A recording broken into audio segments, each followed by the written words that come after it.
Ayan, so magandang hapon po mga ka-farm. So muli, welcome to my channel, Ka-Farm TV. At syempre, welcome to Ka-Farm TV exclusive demo area. So ngayon, tayo po ay nandito sa atin pong area, dito po sa Vergara Mango Farm, dito po sa Dasmariñas, Cavite. So update lang po ako mga ka-farm.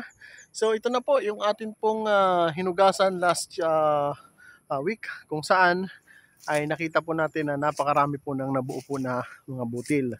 But, yun nga po, katulad ka po ng sabi ko, napakatindi po ng pagsubok sa atin ng panahon sa kasalukuyan. So, tayo po ngayon ay 44 days after flower induction. So, makikita po natin, kahit po napakarami ng nabuong mga butil, ay nahirapan pong lumaki ang atin pong mga bunga. Bakit? Dito na po papasok yung epekto ng tinatawag po natin na climate change. Although, ako nagpapasalamat po ako na meron tayong nabuong isa, dalawa, tatlo, apat, may 5. Pero kung ako po ang tatanungin ninyo, ay mas okay po sa akin kung ganito po katindi ang panahon ay isa-isa lang sana yung mabuo na katulad nito. Bakit po? Hanggang sa dumating po ang 60 days, ito po ay magbabawas pa. Magbabawas pa po yan dahil nga po sa napakatindi ng init mga ka-farm. Subalit, kung tayo po ay hindi po nagkandak ng pagdidilig dito ay wala po tayong ganyang uri po ng mga bunga na nabuo mga ka-farm. So ito po yung dinilig natin bago po tayo nagpabaon at nagdilig po tayo after po natin na makapaghugas. Sa tindi po ng init, napakabilis pong mag-dry ng bulaklak. So ibig sabihin, hindi pa po dapat magkusot pero una na pong natutuyo yung mga bulaklak natin sa tindi ng init. So how much more po kung hindi po tayo nakapagdilig mga ka-farm. Ayan. So ito po yung update ko dito po sa akin pong demo area. Dito po sa akin pong 44 days today. So ayan po, makikita nyo sa taas. So medyo against the light lang. Ayan. So makikita nyo po yung bunga niya. Ayan po, yan. Yan. Kitang-kita nyo po yung bunga niya na halos kasing laki na po ng daliri natin mga ka-farm. So ito po, sabi ko nga po ay pasalamat na po ako dito na meron tayong isa, dalawa, tatlo, apat, meron 5. Pero para sa akin po ay mas okay po sa akin yung ganitong panahon po na sobrang init ay kung meron pong isa-isang buo ng bunga na natitira dahil ito po ay mas magiging malusog at matibay ang kapit. So shout out pala kay kay Ka-Farm Andre Isabel Mamaysan. Yan, Talavera. So kausap ko po siya kanina, sabi niya sa akin, Ka-Farm, mas gusto ko pa yung ganyan kasi yung isa-isang bunga, yun yung lumalaki. At tama po kayo dyan. So tama po yung observation ng isang ka-farm natin dyan sa Pangasinan na kapag ang butil po ng ating mga mangga, ang nabuo po ay isa, dalawa, tatlo, yan po ay karamihan po ay good size o yun pong lumalaki na kung tawagin po natin ay jumbo. At nantayin nyo po mga ka-farm ha, kasi po pagkatapos po ng magiging second hugas ko dito mga ka-farm, kami po ay mag-a-apply dito ng fertilizer. So shout out kay Boss Antonio Vergara, nakabili na po kami ng fertilizer kanina. Dyan po sa Great Deals Agri-Supply sa bayan po ng Silang Cavite. At naka-schedule na po kaming mag-apply ng abono. Opo, tama po yung narinig ninyo. Kami po ay mag-a-apply ng abono dahil sang-ayon po sa katiwala dito na si Kuya Terso, mula pa po nung ito ay hawakan niya ay nasa around 30 years po na hindi po ito naabonohan. Kasi nga po ito po ay napabayaan, failure na at naplano na po na ipaputol ng dating may-ari at para gawing uling na lang sana or gawing parking area. So medyo sinuwerte lang po itong area na to kasi nga po ito po ay nabili ng boss natin at sa kasalukuyan po ay pinagyayaman niya. So salamat din po kay Boss Kenny na siya po yung kasama namin kanina at naging kakwentuhan natin dito. So ayun, so ipinasyal po natin siya at ipinakita po natin kung ano po yung sitwasyon ng atin pong mga bunga.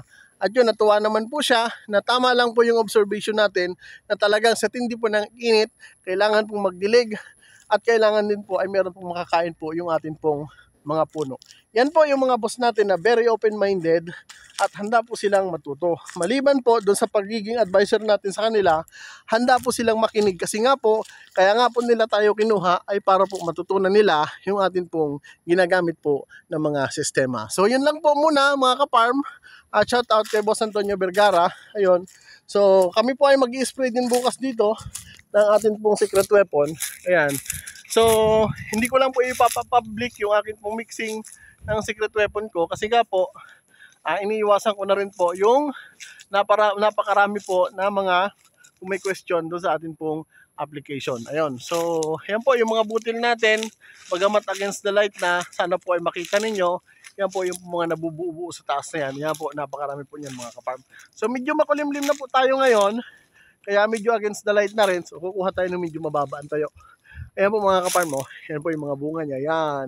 Yan. Kasi kanina po ay labis po ang init. Yan po yung mga bunga natin dito. Yan.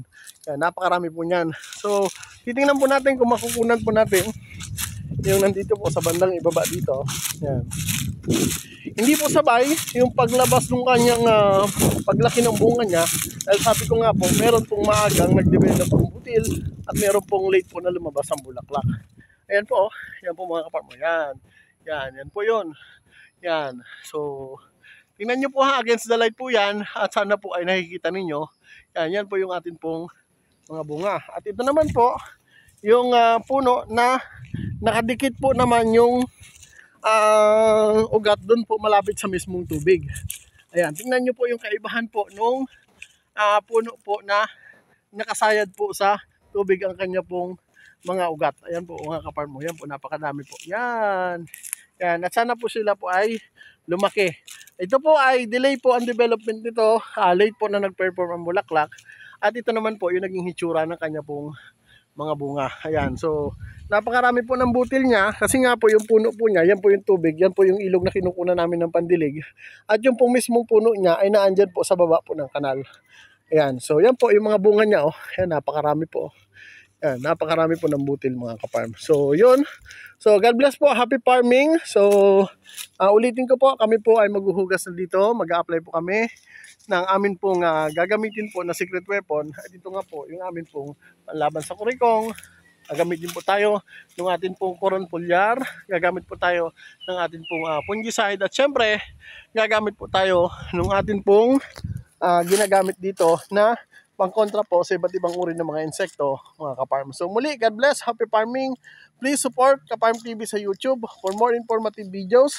Sana po ay magsama-sama po tayo para po sa mas ulad na pagmamangga at tuloy lang po tayo bagamat ang presyo po ay napakababa mga kaparm. Muli, God bless po, happy farming. I love you all.